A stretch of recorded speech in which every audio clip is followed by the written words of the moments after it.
Hello and welcome to World Talks here on TVP World with me, Ashim Kumar. As Europe braces for escalating hybrid threats, Moldova faces deep unrest ahead of elections, with President Maia Sandu warning of Russian meddling and authorities detaining dozens for pro-Russian activities. At the same time, NATO's eastern flank is under pressure.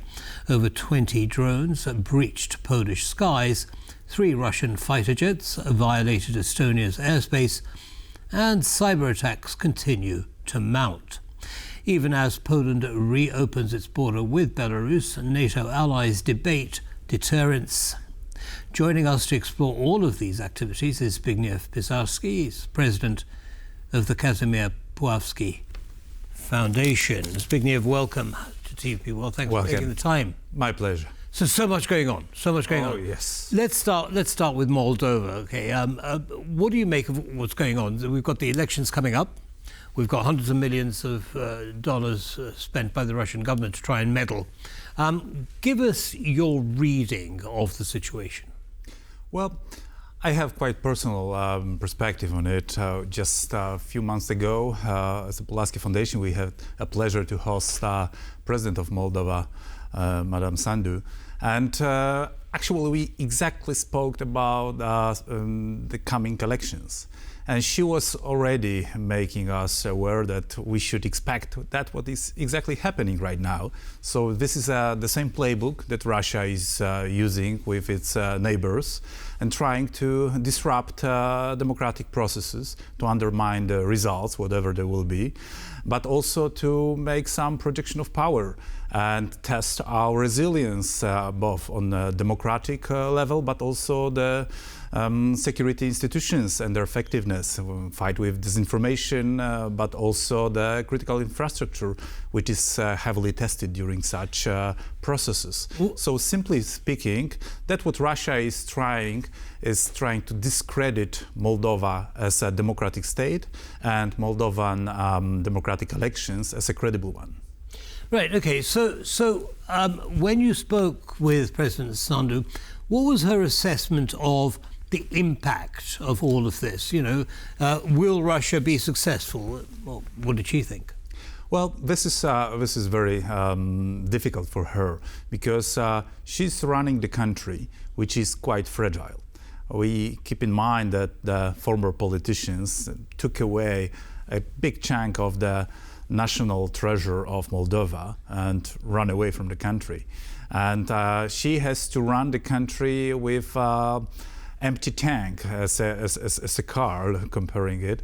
So it's quite difficult. So she has instruments, she has the state, but not enough energy to share resources with the society to make them being attracted by the values that democratic states are offering. But at the same time, the Russian state is trying to use a kleptocracy and corruption, and in this case, this is a mass-scale direct corruption. So they are simply sending small amount of money, but for poor individuals, this might be good enough to sacrifice their even national interest and think about their pocket. So they are trying to corrupt big scale the society. This is unprecedented in our neighborhood to see something like this, and the evidence are very vivid. Right. So this is something that she's struggling. She's struggling with a very strong, in this case, enemy. But luckily, she has a lot of support from other democratic countries, which are both sending electoral missions to Moldova to prove that the elections are transparent, but at the same time to help them protect the critical infrastructure, which is tested during these days of elections. Right. If we will abandon Moldova, and if we will allow such subversion to be effective in Moldova, it will be only incentive to Russia and other authoritarian regimes to do the same in other regions of the world. So Moldova's a test market for the Russians, I suppose, in some respects. It is. Yeah, it is. Well, talking of tests, I'd like to move on to the incursions by Russian drones and fighter jets, amongst others. But these are the two most recent, or almost the most recent. There's been a couple since, into NATO airspace. Why is Russia doing it? Well, it's quite similar, in fact, with what Russia is doing in Moldova. Maybe there it's doing with democratic standards. Here, in this case, it's testing the NATO credibility and NATO solidarity. Of course, we all know that Russia is doing it to test our reactions at the military level, so to see what instruments we will engage to respond to such provocations.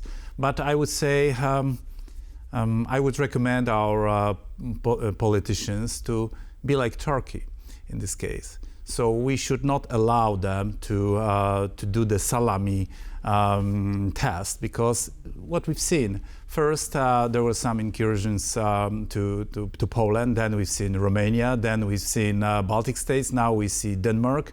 So if we would have stronger response in the first time, when the drones approach Polish territory, if there would be, for instance, some strong statement from the big ally, United States, probably Russia would think twice if they would continue this testing. Because there was no such voice. We have seen the sequence which is ending right now, that even over the Copenhagen, there are drones flying these days. And I think that a firm response, simply shooting them down, would be a message, the only one that Russia would understand. Well, both Poland and Estonia have invoked Article 4 of the NATO Charter, which calls for consultations on these issues. Have these consultations actually produced concrete responses? Well, in fact, this is a consultative body, and the procedure which is simply allowing the country which feels under threat to consult with other members and oblige them to be engaged in such processes. But as we've seen the results, and in some cases like US, lack of the response or kind of decreasing the importance of it, was something what for sure didn't discourage Russian continuation of such provocations. But thinking about it, we focus of course on our territory and our resilience, but at the same time think what is the motivation for Russia to do it. A Russian president is under heavy pressure from domestic actors as well, and he needs to prove his society, but also the leaders that are running the country with him, that he can do that, and that he can do it freely and not to be punished, to show that they are still winning, because we are moving back by not reacting to responding to those provocations. So a lack of response shows weakness in Putin's eyes. Absolutely. Do you think, just briefly before we move on, do you think that China's support, whether explicit or not, for Russia has emboldened Putin to behave in this way? Oh, of course. There was a good friend of mine from Australia who was running Australian intelligence during the Cold War, and he told me that he knew that in the end Russia and China will end up in a bed together. But he didn't know who will use who. Right now it's quite visible that it's China using Russia. But it also emboldens Russia, so they feel more confident in testing us. Just to give you an example, when we had NATO summit in Vilnius, there were Russian-Chinese Navy exercise on the Baltic Sea. These are just examples of this cooperation and supporting each other. But we, of course, know about the technological support for Russian army. And this is something what should make us, on one side, disturbed. But on the other hand, this is also a kind of window of opportunity to make a bigger pressure on China and maybe support countries that demand such support, like Taiwan. Right. Well, I want to come back to leveraging some kind of influence over China. But before we do that, we've got a soundbite of President Trump at the United Nations. Let's hear what he has to say. Must be. In the event that Russia is not ready to make a deal, to end the war, then the United States is fully prepared to impose a very strong round of powerful tariffs, which would stop the bloodshed, I believe, very quickly. But for those tariffs to be effective, European nations, all of you are gathered here right now, would have to join us in adopting the exact same measures. What do you think? Well, of course, I'm disappointed. It was a wasted opportunity to send a strong signal towards Russia, but it's a gesture towards Russia to show that if there will be no truce, we can always blame Europe. And in fact, we are talking about friends of Trump, so Mr. Orban, Mr. Fico, who are the leaders of buying Russian gas and oil in Europe. So actually, Mr. Trump, he could make a call to his friend, Mr. Orban, and ask him to do this favor so we could win. But with Russia, it seems to me that there is a lack of desire to go this path. Right. And my impression is that President Trump, for unexplainable reasons, is very weak in the relations with Russia, and this is not good for United States, and this is very bad for this very region. Understood. Well, let's move on now. I want to come back to exerting influence over China. Poland closed its border with Belarus recently. The official reason was that Zapad military exercises were going on in Belarus, and there were security reasons for closing the border. However, very shortly after the closure, we had the Chinese foreign minister visit Poland, and only today Prime Minister Tusk has announced the reopening of the border. What do you make of what's gone on? Well, of course, it was a direct tension between Poland and Belarus as one of the origins. So the fact that drones were flying above the Belarusian territory, and supposedly those gestures that they were kindly informing us that they are approaching our border, in my opinion, it was just Belarusians and Russians trying to make sure that we will engage all the resources to show how we're gonna react to such provocation. So it was, in my opinion, not a gesture of goodwill. But at the same time, we all know that China is not only supporting Russia in a war against Ukraine, but also China is trying to find a footprint in the region. And one of those countries which are openly very excited about cooperation with China is Belarus. And actually, from the Belarusian perspective, I think it's clever.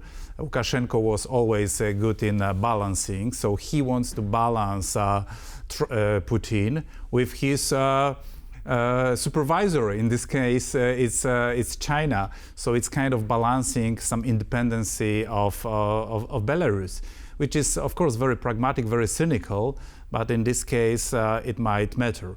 On the other hand, we had recently a visit of Chinese leaders, Chinese Minister of Foreign Affairs in Poland, but just next week we have a visit of Taiwanese Minister of Foreign Affairs in Poland, and it will be also interesting. It will be indeed. So there will be a lot about China in the coming days. Well, we look forward to hearing your analysis of it, Zbigniew. Thank you very much, as always. My pleasure, and hope to see our viewers and invite them to watch the streamings of the Warsaw Security Forum. Warsaw Security Forum starting when? It will start on Monday. So 90 countries represented in Poland at very high level, more than 30 ministerial delegations from around the world, 2,500 guests, very notable guests coming to Poland. How can people find out what's going on? You have a book in front of you. Well, I have a report, Winning the War Before the War, and this is a report that we'll be distributing during the